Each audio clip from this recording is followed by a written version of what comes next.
जय जगन्नाथ सांग मैंने मु रश्मि आप समस्त को स्वागत करुँच बड़े लाइफ ब्लॉग रे। महाप्रभु जगन्नाथ कृपार मागदी आशीर्वाद समस्त भले था खुशी था स्वस्थ था। तो से हिसाब से चल स्टार्ट कर आज ब्लॉग है। आज हूँ बुधवार है ना, बुधवार टाइम है आसला 10:15 है। ठीक अच्छे टाइम सका तो आप देखु भात बस आठ डाली है ना। आउ गोटे जिनस मुझे देखिए आपन को आज आज मुझे कौन कर चिंगुड़ी माने छोट चिंगुड़ी भजा देखले तो केमी कौन करी चलते ये बनवा। मोर ये भात हो भात मान हो आसला और डाली भी आसला। तो चिंगुड़ी को से मसला दे गोल रखीदे टी समय तो टी समय रखीदे भल लगे माने भाजला बेले। तो मुझे भजा करी आपको तरकारी भी करे आलू बैगण सह पकईकी तरकारी भी करा जाए। एक्चुअली कौन हो आषाढ़ मास पूरा लास्ट दिन आज तो अबे तो श्रावण मास हो श्रावण मास पुणी आइंष खिया बंद तो से लगी तो चिंगुड़ी तो बनाऊँगी। तो मो चिंगुड़ी गेट देख सफा कर देछि पूरा तार जो अल्प अल्प मल था धोईकी 2-4 थर पानी रे सफा कर देछि।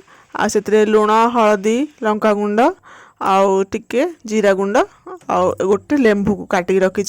जो लेंबुटा देखी भल था यहाँ टी खराब आसला तो से मुझे चिपुड़ देछि। लेंबूर रस ही दरकार ना तो से मुझे माने जो चा छणा रुहे ना तापर पकईकिना चिपुड़ देछि। तार मंजी आ चोपा फोपा किसी पड़बनी केवल पानीटा ही रही लेंबूर रसटा ही ताकू आम भल से मिक्स करदे। आईटा देखो मिक्स कर सारापर आपण कम से कम 15 मिनट ही रखु तेबे जाइकी देखु भाजिले तार टेस्ट आसे। देखो बेसी मसला नहीं नॉर्मल मसला कारण पतला पतला सरू चिंगुड़ी जिते आम मसला करवा तो मसला टेस्ट ही आसो। तो चिंगुड़ी स्वाद ही मरज से बहुत कम मसला ही पकातु जिते भी बनइबे। आ बेसी बेसी भी मसला पकई खाइबा एमती भल नुह। आठ देखो मु टावर माने जो टावर सोर्स तेल पकई आपन जान रिफाइन तेल भी नहीं पारे। तो सोर्स तेल कौन ता टेस्टा भल लगे से लगी। तो ये देखो पूरा जो चिंगुड़ी पकई आउ पकईकी माने सम्मान पकई माने बेसी ओवर करनी जीटा रहिबो। ये देखो आउ देखो ये गैस मु ना स्लो करनी मतलब हाई रे रखी ही माने पूरा भाजी है जाई तो मु हाई रे ही रखी माने जिते भी भाजबे ना हाई रखी उल्टे उल्टे देबे तो चिंगुड़ी जल्दी भाजी हो जाए। ये देखो के झणझणिया हो जाए आ सहित पखाड़ भात एकदम टेस्ट लगे। तो ये भजा हो माने भाजी गलानी आम काढ़ीदेवा। आउ केते जण करूछंदी एटा को अलग प्रकार बेसी मसला देकी मसला देले भल लगे मु आ लेंबूर रसटा पकड़े टेस्टा भी टिके माने खटा खटा टे भल लगे। तो लेंबू नहीं तो मुझे पूरा भाजा सरीगला मोर आठ प्रबल गरम मुझे जाऊँगी बाहर की। तो ये देखु मु पलि आसी मोर माने रोषेईबास सरीगला खाइबा पीवा सब हो सारापर मुझे मोर कर्मक्षेत्र को देखु आम फर्स्ट फर्स्ट माने वीडियो सेट करछि माने कोल एंगलटा रहिबो माने बहुत प्रॉब्लम होछि मते। आपण गोटे सेकंड देखुछनी स्किप करछनी मते एठी बनाया माने बहुत समय लगुच। देखो ट्राइपॉड को सीधा रखिया माने एंगल को ताकू ही मत अध घंटा ऊपर ही लगिगला प्राय बुझिले। तो जिते भी होगला ना सेट होगला। आईटे देखो पूरा जो ये सब मोर माने कपड़ा माने रफ कम जी माने कार मुँह सिलेबार अच्छी लुगार कार ब्लाउज फिटिंग मार अच्छी कार माने चिरी जाए लुगा सिलेबार अच्छी पूरा कम मोर ये अच्छी। आउ जो नुआ ब्लाउज आम रुहे ना माने केमिति का कहि जमी आम रेडीमेड ब्लाउज किଣିକି आनिबा ताकू पुणी फिटिंग मारिया से टाइप ब्लाउज बहुत सारा थिला। तो से सब को भाविली आज पूरा काम शेष करदेवी। तो ये देखो मुझे लुगाटा नहीं माने कटन लुगाटा यहाँ तार मुँह को एमती काटिकी माने फोल्ड करी। आ देखो मुझे काटिली आप से प्रकार ट्राए करें। ए जो काटापी आमको केते दिनर आमर परिश्रम फल माने आम एमती पकई सीधा काटिदे तुरंत माने सांगे सांगे। तो आपड़ से जिनस के ट्राए करें जब नुआ नुआ शिखुंट सेटा हेबा पॉसिबल नुह हे आपण हाथ में। तो केबे भी ट्राए करें सेमती तले पकेबे लुगा सीधा करेंगे पुणी कटिंग करेंगे। आउ ये देखो जिते आम जी सिलाई करवा ना आमर एक्सपीरियंस से बढ़ो से हिसाब से मुझे सीधा पकेली कटिंग करदेली। आउ पूरा शाढ़ी देखूँ माने जो कटन लुगाटा पूरा सीधा ही है ବୁଝିଲେ। ଆଉ ଯେଉଁମାନେ କହୁଛନ୍ତି ନା ସିଲେଇ କାମ ବହୁତ ଇଜି ଏମିତି କାଟିକି ହିଁ କରିଦେବ, ଆପଣ ଥରେ କଟିଂ କରି ଦେଖନ୍ତୁ ଲୁଗାର ଯେଉଁ ମୁହଁକୁ, ତ ନିଜେ ଜାଣିଯିବେ କେତେ ସମୟ ଲାଗୁଛି। ବୁଝିଲେ, କେତେ ସମୟ ଲାଗୁଛି, କେତେ କ'ଣ ତାର ଭିତରେ ପରିଶ୍ରମ ଅଛି ଆପଣ ନିଜେ ହିଁ ବୁଝିବେ। କାରଣ କେବେ ବି ଯେବେ ଯେଉଁ ଯାଇ ଆମର ଏକ୍ସପିରିଏନ୍ସ ରହିନି, ଯେଉଁ ଯାଇ ଆମେ ସିଲେଇ କରିନାହାନ୍ତି, ସେ ଯାଇ ଆମେ ନିଜେ ବୁଝିପାରିନି କେତିକିଟା କଷ୍ଟ କେତିକିଟା ପରିଶ୍ରମ ହୁଏ ସିଲେଇରେ। ବୁଝିଲେ, ତ ଆପଣ ଦେଖିଥିଲେ ଏମାନେ ସିଧା ମୁଁ କାଟିଦେଲି, ସେ ସିଧା କାଟିବା ମୋତେ କେତେ ଦିନର ପରିଶ୍ରମ ପରେ ଆଉ କେତେ ଜିନିଷ ସିଲେଇଲା ପରେ ମୋତେ ଏ ପ୍ରାକ୍ଟିସଟା ହେଇଛି। ବୁଝିଲେ, ତ ସେଇଟା କେବେ ବି ଜଜ୍ କରିବେନି। ଆଉ କେତେ ଲୋକ ଘୃଣା ବି କରୁଛନ୍ତି ମୋ କାମକୁ, ମାନେ ସିଲେଇ କରୁଛି, ଆରେ ଭାଇ ସିଲେଇ କରୁଛି କିନ୍ତୁ ଆପଣ ଗୋଟେ ଦିନ ତ ସିଲେଇ ଗୋଟେ ଲୁଗାର ମୁହଁଟାକୁ ସିଧା କରି କାଟନ୍ତୁ, ନିଜେ ଜାଣିଦେବେ ସିଲେଇ କରିବାର ମାନେ କେତେ ଲାଗୁଛି, କ'ଣ ଲାଗୁଛି। ବୁଝିଲେ, ଆପଣ ପଇସା ଦେଲା ବେଳୁ ଯେତେବେଳେ କଷ୍ଟମର ଆମେ ପଇସା ଚାର୍ଜ କରୁନା, ଏତେ ଟିକେ ସିଲେଇଲେ ମାନେ ଏତେ ଟିକେ ସିଲେଇରେ କମ୍ ଏତେ ପଇସା, ତ ଆପଣ ସେଇଟା ବୁଝିବେନି।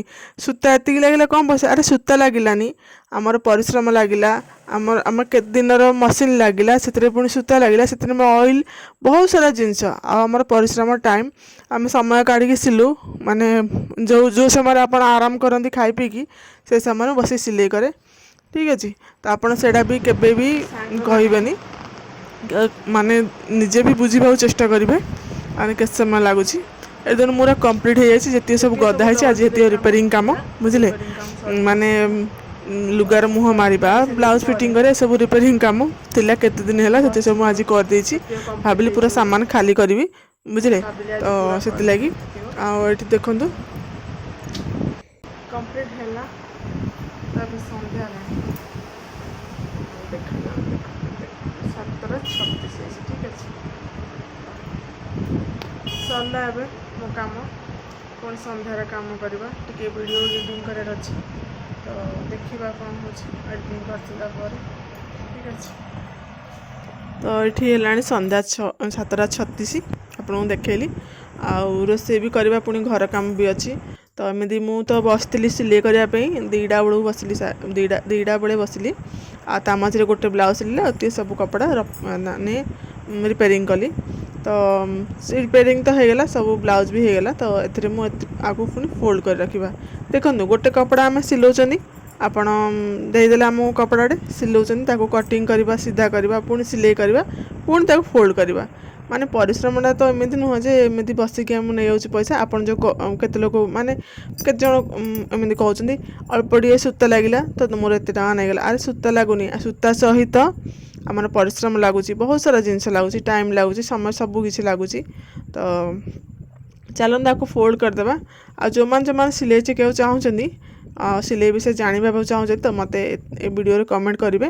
ମୁଁ ଟ୍ରାଏ କରିବି ଆପଣଙ୍କ କମେଣ୍ଟର ଉତ୍ତର ଦେବା ପାଇଁ।